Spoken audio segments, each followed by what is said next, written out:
Today on CityCast Chicago, how many traffic stops did CPD report and fail to report last year? What is Mayor Johnson going to do about this $175 million pension bill? And Chicago's newest museum is definitely worth stopping by. It's Friday, March 28th. I'm Jacoby Cochran, and this is what Chicago's talking about.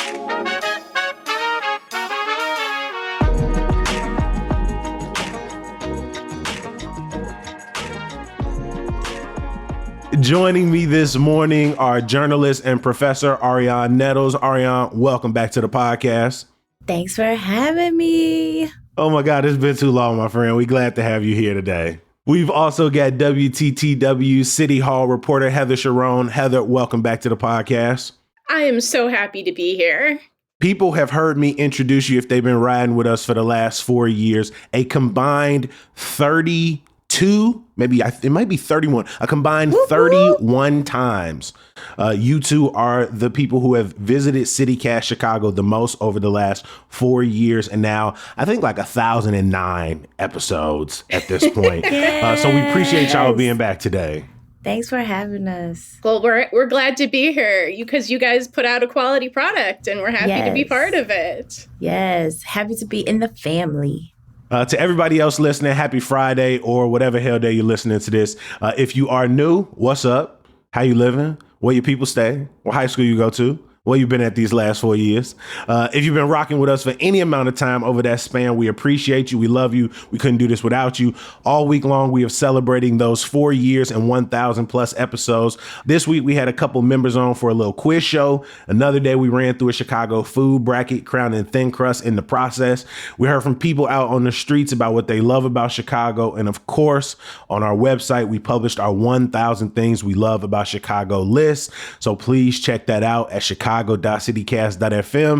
If you're new to this, every Friday we are joined by some great voices to discuss some of the stories happening around the land this week. But before we get into it, Heather, 1,000 things about Chicago. Ari, 1,000 things about Chicago. It was a long process. We put months and months into this. Ari, what's one of your favorite things about Chicago? The park districts. That's a good one. Summer camps, outdoor sports, barbecues, walks through the parks, concrete parks, grass parks. Almost everything is the park district when you think about it. Yeah, the lakefront. So many things. The lake, right? If you're like, oh, I just love the lakefront. Okay, that's the park district, right? Swans in Humboldt Park, Refectory in Columbus Park, mini golf in Douglas Park. Yes. Garfield Park Conservatory, Jackson Park, Garden of the Phoenix. Marquette Park, Southside Cultural Center. Park, Southside Cultural Center. The parks were mentioned 56 times on our list.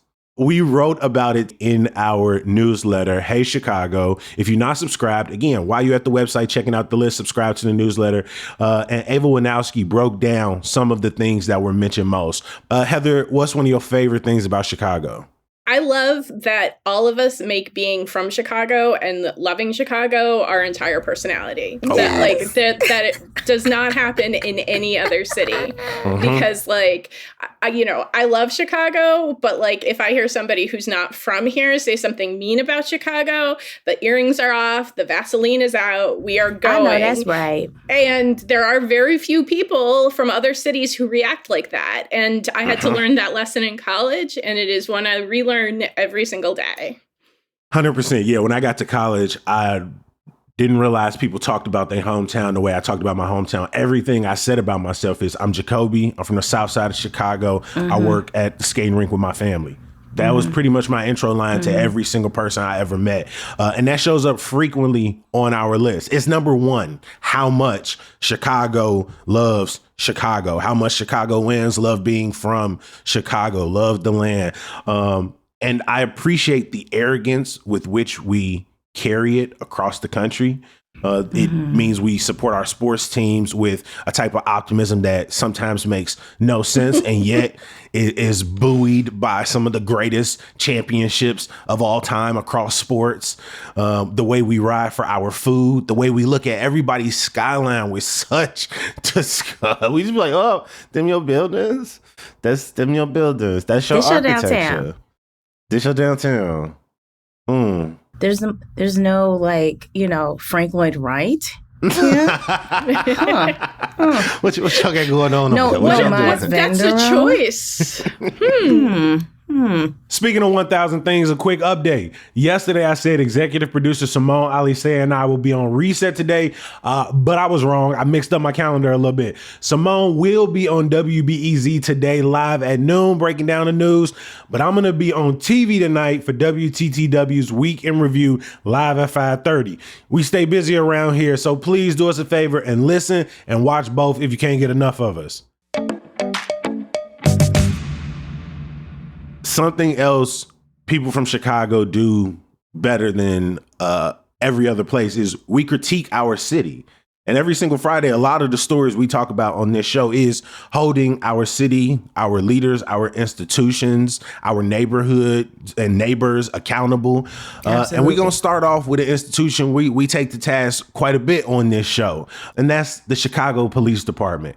Heather, many of the times you have come on this show, it has been to break down police misconduct settlements that over the last 4 years, you've told us about hundreds of millions of dollars of these things. And you've also come on over the last 4 years to update about how well they're doing with their federal consent decree. This week, you published a story about how many traffic stops CPD reported and did not report last year. Can you break down those numbers for us? So by law, the Chicago Police Department has to tell state officials how many traffic stops they make every year. And they have to break down the reason for those stops, where those stops occurred, and who got pulled over, and to identify those drivers by race and gender. So if you look at the data that CPD has reported to the state, the city made about 296,000 traffic stops in 2024. And that's down by 45% from 2023. So Superintendent Larry Snelling has said that he wants Chicago police officers to work smarter, not harder, and to really make traffic stops that are designed to sort of get at violent crime and to get guns off the street. So on the surface, that looks like it's working, right? But we reported that there are about another 211,000 traffic stops that we know Chicago police officers made that were not reported to state officials. Now, when an officer makes a traffic stop, they have to do two things. They've got to notify dispatch, hey, I'm making a traffic stop, here I am. And afterwards, they've got to fill out a paper card officers call blue cards. And that's where they record all of that demographic information. But there's a disparity that the Chicago Police Department acknowledged to me this week, that there are more traffic stops called into dispatch than there are reported through those two state officials. And perhaps we think the issue is that officers aren't always filling out those blue cards. And I want to be clear that Chicago police would not tell us why those traffic stops were not being reported to state officials. They said that they are working very hard to improve data collection efforts and to improve supervision of officers. But that's as far as they would go. And I think this raises a number of questions, because if you can't sort of tell state officials, here's how many traffic stops we made in total, it's really hard for various agencies to figure out what rules those traffic stops should have to follow. And there are a number of groups that are trying to figure out what rules Chicago police should have to follow in the wake of the fatal police shooting of Dexter Reed a year ago this week. Now, the federal consent decree does not include traffic stops right now, but everybody agrees that it should. But for almost 10 months, those negotiations really haven't gone anywhere to sort of craft those rules. And also, Chicago has a new police oversight board, the Community Commission for Public Safety and Accountability, and they're going to play some sort of role in sort of keeping an eye on traffic stops and crafting a new policy. But again, as I spoke with from people from the American Civil Liberties Union of Illinois and Impact for Equity, which is a group that's really focused on this issue, if you sort of don't understand sort of how traffic stops are being used in the total universe of them, it's really hard to make sure people's constitutional rights are being protected in each and every one of these traffic stops. And we know that traffic stops can be very dangerous for officers, for the people who get pulled over, because it can be really tense and it puts officers and Chicagoans in close proximity, sometimes under very trying circumstances. Hey, I've been pulled out of a car. I've been sat on the curb. I've had my car stripped. I've had my car impounded, and nothing explained to me. Forced to pay fines and fees. My brother has been in this situation, guns pointed at his head in traffic stops. We have all of the data that tells us that they happen more frequently on the west and south sides and black neighborhoods. We know, as you said, how dangerous they can be, how we're raised sort of walk through like the sort of protocols of what to do in a traffic stop. And when you come out reporting a 45% reduction, just to find out that nearly, if this number was factored in, that wipes out that 45% decline, or nearly wipes out that entire number that you're reporting. Again, this isn't 30,000. This isn't 20,000. We made 290,000 stops last year. What about this 210,000? That's a big ass number. That's a big number, right? So when you think about the trust that the department says that they want to build or rebuild, right? How can you build trust when you have such gaps in data? And I think the biggest thing is that we are a extremely large and well-resourced city, for all of the, money that we are looking for and trying to find, and budgets, holes we're trying to fill. Overall, when we compare ourselves to so many other places across the U.S., we have a lot of resources. So if the third largest city cannot do basic police data reporting, what can we expect from the rest of the police departments across the U.S., right? And so it just really is disheartening, and it just doesn't help when you are under a consent decree. So the amount of resources we put into this, like it's not just that, these traffic stops can be unconstitutional. They're dangerous. They're tense. They take up a lot of resources, y'all. Like a lot of effort is put into them, and thus a lot of money is spent on them. And when you take up so much of a city budget that is already cash strapped, not reporting traffic stops is wrong in a lot of reasons, but it says a lot about how this money is being spent and how resources are being used. And so a reminder to people listening, the consent decree are federally mandated reforms placed on the Chicago Police Department. Heather, if there's like a number off the top of your head, how much have they completed? Oh, it's 9%. And Got it. And it is 6 years old. And the mayor and I have apparently become embroiled in a little bit of a back and forth about this, because several times in the last couple of weeks, he's said that the city has completed 16% of the consent decree, but there's no evidence to support that. And the next report from the independent monitoring team, which determines that level of compliance, isn't due to release their next report at least until mid-May. So we will be watching that very closely.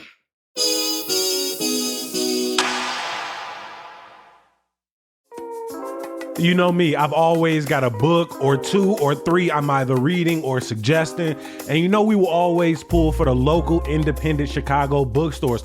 But hey, I get it. With busy schedules, shopping online can be convenient. And with bookshop.org, You don't have to choose. Bookshop.org lets you choose an independent bookstore or an organization to order from, and your purchase directly supports them. I'm sitting right here looking at their map right now, and they got some of my favorite spots like Burst Into Books in Roseland, Bookies in Beverly, Pilsen Community Books, Women and Children First in Andersonville, and so many more. So whether you're looking for something to help you understand the world or you're just looking for a fun spring break read, Bookshop.org can help you find the perfect book and support these community institutions at the same time. Plus, if you use code CityCast, you'll get 15% off your next order at bookshop.org. I'm about to use it right now. I don't know about y'all or some of the people listening, but I have been pulled over for a city sticker before. Yes. And so this next story may be some good news to people, as the clerk's office says April is Amnesty Month. Ariana, can you break down exactly what that means? Exactly. So that means that, if you are like me and you got a ticket for not having an up-to-date city sticker last month, like I did, during the month of April, all of the extra fees that normally would be a part of getting a city sticker or, getting a city sticker late, like many of us, are going to be waived. Late fees for vehicle stickers are or renewals are $60 or $30 for qualified seniors. Yes. And so, many times, so many of those late fees can make the cost of those city stickers be almost double, right? Which then makes people put it off later and later because you're like, oh, I'm already late. I'll just do it later. I don't want to pay that fee, so I'll just do it later and later and later. Well, April is your month to do that, right? And the reason why I think that this is a really important story is because of how we know how in the past city sticker debt has affected kind of us in the city. I'm kind of really thinking about a really deep analysis that Elliot Ramos and Melissa Sanchez did in 2017, where at that point, they looked back and saw that drivers in Chicago owed the city $275 million just for sticker tickets. So this is something that has put people, quite often a lot of people on the South and West Sides primarily, in a lot of debt. So this is an opportunity to, get ahead of some of that debt that you could acquire from getting a ticket, as well as, looking into a lot of the newer debt relief programs that have been implemented in the past couple years. Yeah, I ain't gonna lie. When I first got back after college, grad school, I got a couple of them because I did not pay attention and was not aware of that I needed to do it. Pretty much all Chicagoans who drive, park, lease, and or own a vehicle in the city must purchase a city sticker. Annual vehicle city stickers this year are $53 if you got a motorcycle, $100 to $160 for passenger vehicles, and $235 to $530 for trucks. Drivers can pay for full year stickers, or they can get 4-month stickers for a lower initial cost. So again, avoid those late fees this month. Heather, earlier this week on the show, we talked about the tension between Chicago Public Schools, the school board, City Hall, about what's going to happen as the clock ticks down on who's going to cover that $175 million pension debt. Executive producer Simone Alicea caught us all up on the drama. But now we're here, March 28th. The deadline is March 31st. What are our options and what is likely to be the outcome? Well, that's a good question. And I wish I had a crystal ball, because a week ago, the mayor said that he was confident that two things were going to happen, that we're going to sort of resolve this whole thing. One, a year of fraught, high-stakes negotiations between city officials and CPS with the Chicago Teachers Union was going to result in a new 4-year deal for the school's 25,000 teachers. And then the brand new 21 member hybrid elected appointed school board was going to agree to pony up $175 million to pay. The one with mostly mayoral allies, right? Or seemingly mayoral allies. That's what I thought. That's what the news was telling me.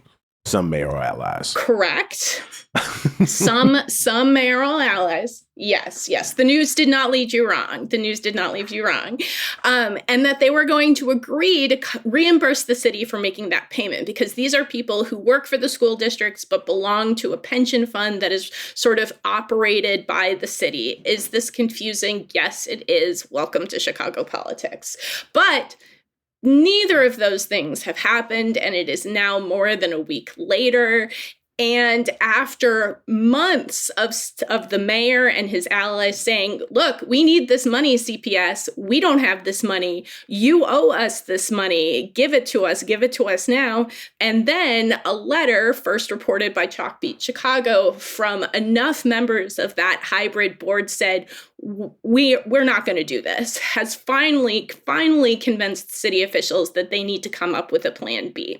But nobody really knows what that plan B is. And typically, under normal circumstances, if the city is going to spend $175 million that it didn't plan on spending when it approved its budget, that's a decision that's got to be approved by the Chicago City Council. But senior administration officials told reporters this week that actually it doesn't have to go back to the city council, and that the mayor and his folks can just sort of move some money around to make sure that everything stays out of the red as the city prepares to close its books on, March 31st, so just this weekend, on sort of the 2024 fiscal year. So it is a mess. And this is not how sort of school finances or city finances should work. So you've got a school board that's annoyed because they don't know how to pay for this. They don't know how to pay for that teacher's contract or a contract with the principals union. You have an annoyed city council because they don't want to pay something that they don't feel like is the city's obligation. And then you have other members of the city council that are annoyed that Johnson isn't coming back to them and saying, hey, help me figure this out. And it is another situation where Johnson, has found himself between a rock and a hard place with few good options and deep questions about his ability to sort of navigate sort of the city and the school district's financial crisis. I don't want to simplify this. All right, I want to bring you here. I don't want to simplify this as often the conversation can be, but I thought at least in this arena, these were supposed to be like Johnson, this is supposed to be Mayor Johnson's people. This is CTU. This is the school board, which at this point he's had 3 different versions of, all of them largely supposed to be allied with him. I understand that having a CPS CEO in the wrinkle who you didn't pick and did not want to go down with your plan, has definitely caused kind of stall things. But do you feel like this is another situation where it's this is really going to hurt the long-term narrative of this administration? Well, I think that is so interesting because it does go against the idea that electing Mayor Brandon Johnson would be that he would just, I guess, fold to CTU's every whim. I guess as an educator myself, I think that a lot of CTU's demands are reasonable, especially about prep time. They want more time to prep, and they want it to be returned to how much prep time they received before previous Mayor Rahm Emanuel stripped some of that away. And so I think this is also a situation where Mayor Brandon Johnson has to fight battles that he didn't start. And it's he did not necessarily take away these things, but now it's difficult to reinstate it. And it is, right? It's not as easy to just say oh, the guy that we wanted is in office now and we're just going to get what we want, even if it is reasonable, even if there are things that even Mayor, if Mayor Johnson might even agree with himself, right? Like, it's not just up to him. And so I think it's just like really interesting to see how it plays out. Because people really did say, oh, he's just going to bend, and whatever CTU wants, he's just going to give to them. And we see that that's not necessarily the case. This is the, yeah. Well, okay. So tell me. I would tell say me, Heather, because Heather knows. It's complicated, right? But the mayor agrees with CTU on what appears to be the big sticking point, which is that prep time. So CTU asked for that 30 minutes that Rahm Emanuel took away to be restored.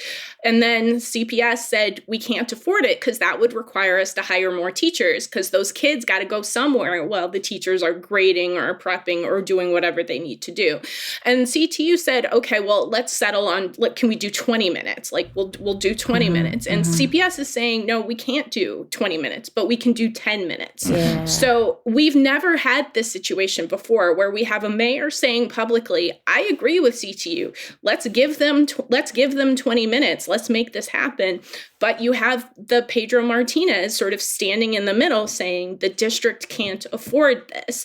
And whatever the cost of the new contract for the Chicago Teachers Union, it's not clear how CPS is going to pay a single dollar towards that contract because the current year budget for CPS does something that financial experts will tell you is not a great thing to do. You know, you got to negotiate a new employment agreement with your labor union, your largest labor union. You should set aside some money in your budget to do that, right? It's just like I know that my property taxes are going to go up, so my mortgage payment is going to go up, so I've got to prepare to spend a little bit more every month. And maybe that means I don't get to go out to dinner as much, or I take a second side hustle because everybody's got to have at least one side hustle in this economy. And that CTU payment, or Right. as we started this conversation Yes. with, that pension payment. Again, with this deadline pending and these few options we have, like, where is this money likely to come from? Is it reserves? If it's budget initiatives, what are those potential budget initiatives? Could we be seeing service cuts? Probably no service cuts until the end of this year because, as all of us parents know, the school year is almost over. We made it to spring break. But there are big questions about what does it look like in the fall? And I think that that's a question. And I say this all the time, and I know people are tired of hearing me say it, but budgeting is not rocket science. You either raise revenue and raise taxes, and CPS is really constrained in how much taxes it can raise because of a variety of things y'all don't care about, or you cut services. Nobody wants to cut services. Nobody wants to increase class sizes. Nobody wants to cut programs, or you borrow money. And we have a CPS board has said, look, the district already has $9.3 billion in debt. We cannot take on any more debt. Again, not a rocket science. Those are your three options. You got to pick one. I do have one question for y'all, though. It feels also a little different because it feels so much like how we were talking about in this negotiation, how there's three parties, right? You have the mayor, you have CPS, and you have CTU. But in past negotiations with past mayors, right, when we talked about Lightfoot and we talked about Emanuel, it always felt like they were the head of CPS over the head of CPS, right? They were the head of CPS over head of CPS. We have to mention Daley in that regard. Exactly. And so it always felt like just two parties. And I think that has also been the difference, right? So you can have a little bit more nuance where, Johnson can say, hey, I want to give you these things, but CPS doesn't really know how we would pay for these things. And there's like just more nuance. That's exactly right. Yeah. And that's the point I was trying to make, that this is a new dynamic that Chicago has really never seen in terms of sort of school operations. And of course, it's complicated by the fact that CPS is transitioning from mayoral control to an independent elected school board for the first time in Chicago's history. And, Chicagoans are great people. We're strong people. I love all of us. We do not necessarily do political change real well. We are a city that is very comfortable with electing mayors for 25 years at a pop. And I think this is a huge change. And that's part of what Johnson has to deal with. I mean, do you think the change back to this idea of like reinstating the superintendent, not necessarily the title, but that resolution to bring back that requirement, or do you think that moves them back in any way towards a more unified city hall CPS, at least under the tenure of the mayor? I think that it at least gives that head of CPS a little bit more control outside of who that mayor might be. Because, what we've seen since 1995, when the head of CPS, that position has been a CEO title instead of a superintendent. So we've seen people who have little to no educational background whatsoever be CPS CEO, right? So you have people like Forrest Claypool and Paul Vallis, who had a teaching certificate, but he didn't have an education degree, right? And so the push to require both the permanent head and the interim head of CPS to have a superintendent certificate and be like a trained educator, I think is a very good move to me, because of the fact that they will be operating hopefully in the best interest of their students and their own constituents, and not just what are the best political decisions that I should make for my own career. And that has been something that we have seen kind of be a battle for quite some time now. And our students have paid the price. And what we all know is that you cannot run a school district like you run a Fortune 500 business. So you could actually be the best CEO in the world and still not be able to do this job in any way, because it's a public service. Education is a public good. It is to make sure that all kids have the opportunity to learn and to grow, and that then as they grow into adulthood, they can then be in positions where they can pour back into our city and make it stronger. And so if you're not operating in that mode, if you're just operating on like, where should the taxes go and who makes the most money, you're not going to necessarily be thinking about how to create like sustainable progress for students.